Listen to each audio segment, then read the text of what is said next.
Hi guys, and welcome to our course Photoshop for Portraiture, or how I call it, from lame to fame, which means that we will develop a picture into art. Well, as you know, I believe a photograph isn't really allowed to be lame, meaning you should already achieve a lot of things in camera, like the right lights, the right exposure, and maybe having a makeup artist and so on, because we don't want to use a bad image and then use Photoshop to fix it. Because that's why I think a lot of people hate Photoshop, or it has a bad reputation, because it was so often used in the wrong way, or people who can't really take good pictures and just threw it into Photoshop and changed the light so they looked then like a better photographer, but really it was then only Photoshop, and I think that's why a lot of people got the wrong idea.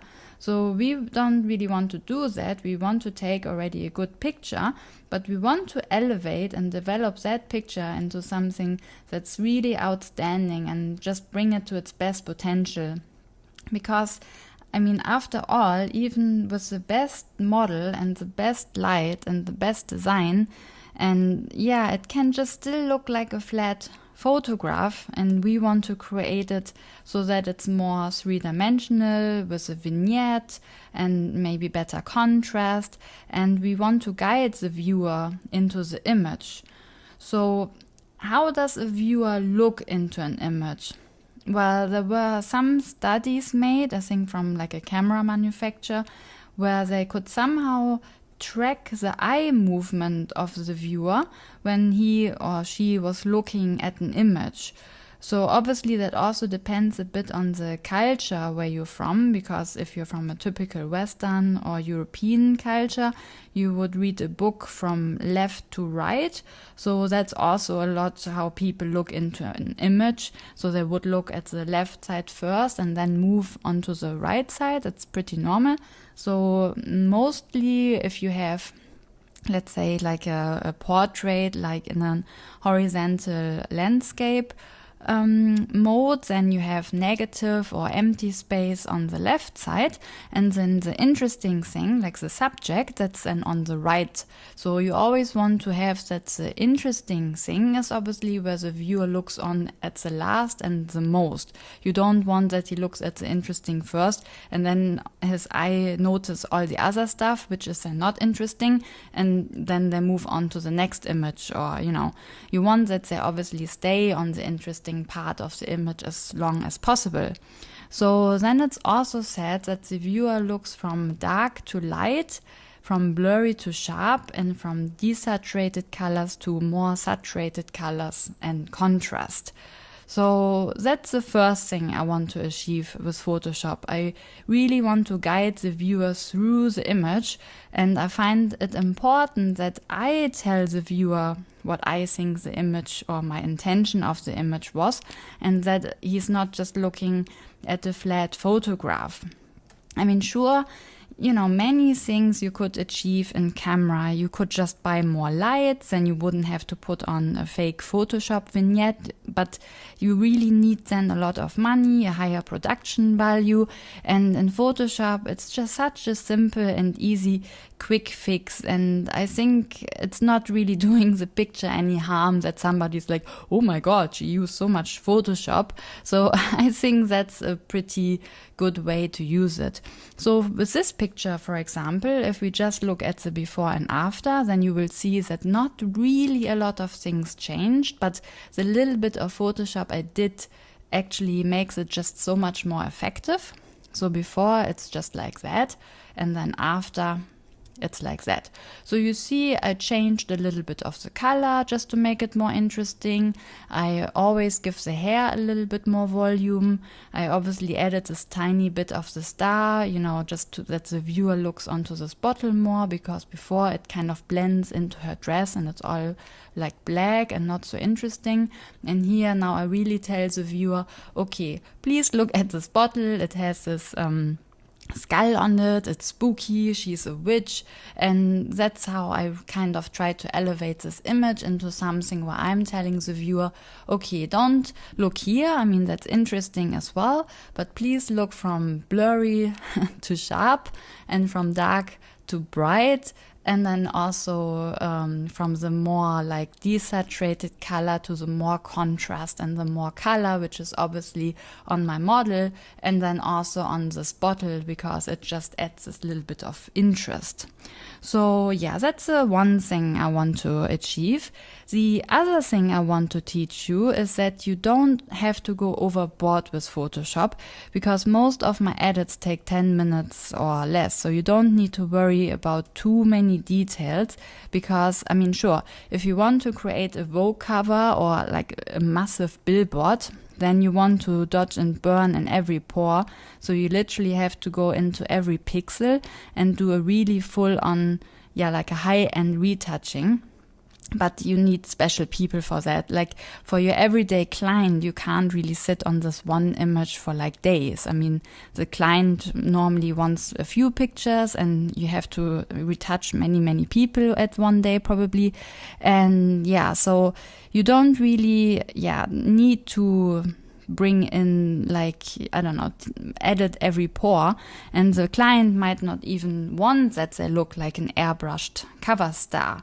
So with an image like this, for example, where you really see the before and after, that's not that drastic. It just adds a little bit more, attention maybe, so the viewer just knows where he or she should look. And that just took me like 10 minutes or so. So that's a really, really easy way to just, elevate the picture.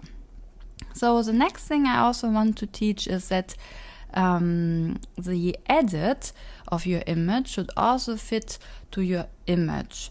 So the best tip I ever heard was, basically on how to analyze your image was from Mark Leghorn, and he is doing the Photo Academy. That's like an online subscription-based, like tutorials and so on. So you can watch tutorials about light and also about Photoshop and many more things. And he analyzes an image in like 7 components. And I thought that's a really, really good way to look at an image.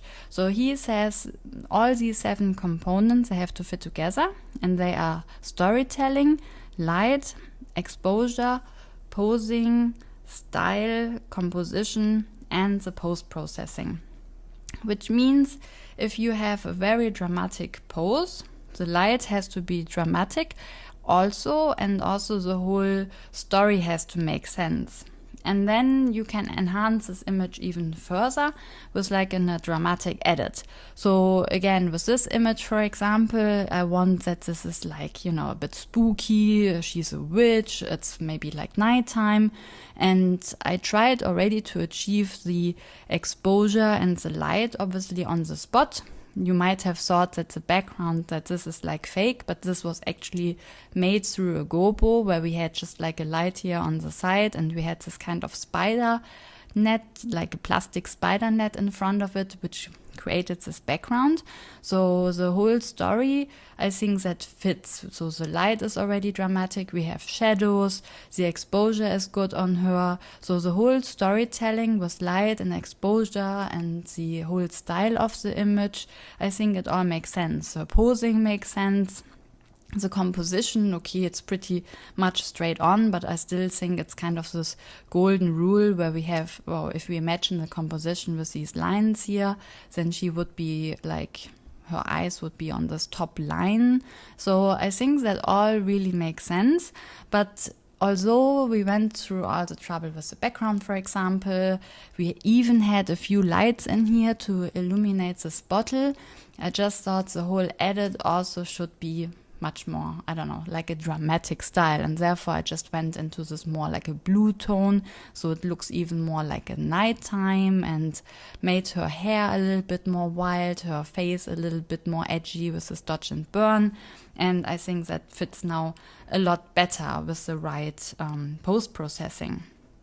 So, which means if you have, like this dramatic pose, you also want the dramatic editing, but on the other side, if you want to go for a really soft look, then you don't want to put like a cross-processed filter on it afterwards, because if you shoot somebody now in, I don't know, the evening light, and it's all very soft and dreamy, and then you would do this kind of edit, then obviously that just wouldn't make any sense. So yeah, that's basically the edit has to fit with the style of photography that you're doing. And I think often people just don't really have the right material for the thing they want to practice, because if you want to practice a certain Photoshop technique, then ideally the picture should be similar to this technique you're trying to achieve. So if you're practicing, for example, like a light and airy Photoshop technique, you can't try it on a dark subject. So I saw once this, like in a Photoshop forum where the person was, I'm trying to achieve this bright and airy look and I somehow just can't do it. Can somebody help me? And then people asked, yeah, sure. So maybe you just show us your practice material. And then she was showing that she was trying this light and airy technique on this picture of a black dog, which looked like it was taken at midday on a green field. And yeah, obviously that just doesn't make any sense, because how do you want to create a bright and dreamy, like what they use in a wedding, for example, this whole light look on a dark dog and then on the green field? It just would never work. You could spend hours in Photoshop and you would be just deeply disappointed, because sure, you can lighten the dog, you could make the dog more textured or whatever, then it looks probably more like a really bad HDR from your dog. But yeah, the picture that you have in mind, or the thing you want to try to achieve, maybe like a light look or a vintage look, but that always has to fit to the image that you have, and that's obviously the most important thing. So the image has to come first and then Photoshop comes second. And so I think if you use Photoshop in this way, then it makes sense to your story and it elevates your image onto this next level, and you will have a lot of fun with it.